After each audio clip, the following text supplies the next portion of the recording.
शिवसेना और बीजेपी के दरमियान महाराष्ट्र में इत्तेहाद भले ही हो गया हो, लेकिन शिवसेना बीजेपी पर हमला करने का कोई मौका नहीं छोड़ रही है। गोवा की सियासी चपखलिश की तर्जुमान सामना के इदारिये में बीजेपी और कांग्रेस की नुक्ताचीनी की गई है। इदारिये में कहा गया है कि मनोहर पर्रिकर की चिता की आग अभी ठंडी भी नहीं हुई थी कि इख्तिदार के भूखे भूत एक दूसरे पर सबकत ले जाने के लिए कोशा थे। सामना में लिखा गया कि अगर बीजेपी 4 घंटे इंतजार कर लेती तो क्या हो जाता। सामना के मुताबिक बीजेपी को डर था कि कहीं कांग्रेस धाव लेकर और सरदेसाई को उचक न ले। इदारिये में लिखा है कि गोवा के वाम बेसहारा हैं, हमें उनके साथ हमदर्दी है।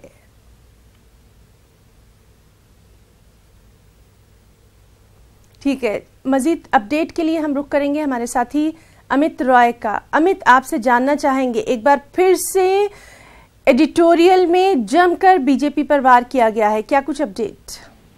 देखिए, निश्चित तौर पर शिवसेना ने साफ तौर पे बीजेपी पे वार करते हुए कहा है कि आखिरकार इतनी जल्दी क्या थी कि जब पर्रिकर की चिता भी अभी तक ठंडी नहीं हुई थी और आपने जो है नया मुख्यमंत्री बना लिया और गठबंधन के चलते जो है दूसरों को जोड़ने के 2 उप मुख्यमंत्री पद भी जो है आपने डाल दिया। उन्होंने ये कहा कि जब 4 साल पहले राष्ट्रीय कार्यकारिणी की बैठक हुई थी बीजेपी की, तो उसमें ये तय किया गया था कि हमारा किसी भी राज्य में उप मुख्यमंत्री नहीं होगा, जिसके चलते शिवसेना को महाराष्ट्र में उप मुख्यमंत्री का पद नहीं मिला। लेकिन हमने ये देखा कि बाद में बिहार में 1, यूपी में 2, जम्मू में 1 आपने उप मुख्यमंत्री का जो है पद बनाया और लोगों को जो है दिया। तो आखिरकार जो है क्यों ये दोहरापन बीजेपी का साफ तौर पर दिख रहा है?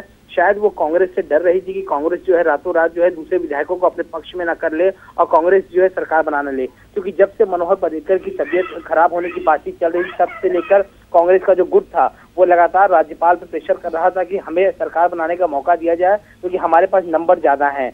तो इसकी वजह से ये डर था और रातों रात जो है यहाँ पर मुख्यमंत्री बना दिया गया और दूसरे लोगों को घटक दल में जोड़ने के लिए, यानी अपने एनडीए में जोड़ने के लिए, ताकि वो कांग्रेस तरफ न जाए, 2 उप मुख्यमंत्री का पद भी जो है उन्हें दे दिया गया। तो ये आखिरकार सब सत्ता के भोगी हैं और सत्ता की राजनीति जो है लगातार चल रही है। अब देखना ये होगा कि वहाँ की जो आवाम है, जो वहाँ के लोग हैं, वो किस तरह से सरकार को चलने देते हैं और ये क्या भविष्य में कोई लिख के दे सकता है कि जो लोग जो है सत्ता के चलते यानी उप मुख्यमंत्री पद लेकर बीजेपी के साथ चले आए, कल को वो कांग्रेस का दामन भी थाम सकते हैं। तो कई सारे सवाल या निशान जो है शिवसेना ने अमित, यहाँ पर ये सबसे अहम हो जाता है समझना कि क्या इस तरह का जो एडिटोरियल सामने आया है उसके बाद जो अपोजिशन पार्टियां हैं, चाहे वो कांग्रेस हो या फिर एनसीपी हो या समाजवादी पार्टी, जो लगातार इस गठबंधन को लेकर सवाल खड़े कर रही हैं, अब उनका रिएक्शन सामने नहीं आएगा?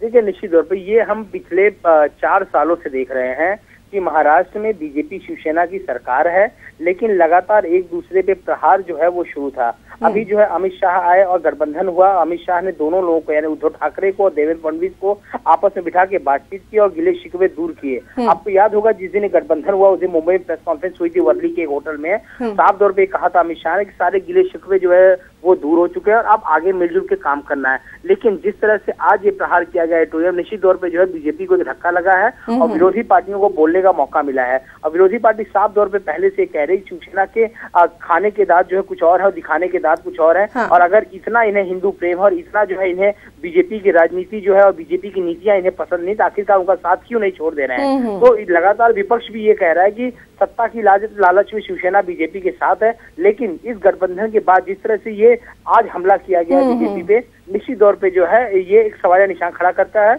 और दोनों पार्टियों के बीच का मतभेद इससे साफ तौर पे साबित होता है कि दोनों ही पार्टियों का बीच का जो मतभेद है वो अभी तक जी। तो बहरहाल अब इस पर भी जो रिएक्शंस रहेंगे उन पर हमारी नजर बनी रहेगी और सियासत की जो मजबूरियां हैं वो लगातार हम देखते आ रहे हैं और आगे भी हम देखते रहेंगे, क्योंकि इलेक्शन का मौसम है। ये सब चीजें जो हैं ये सियासत का हिस्सा हैं ही। अमित, बहुत बहुत शुक्रिया आपका इस तमाम तर जानकारी के लिए।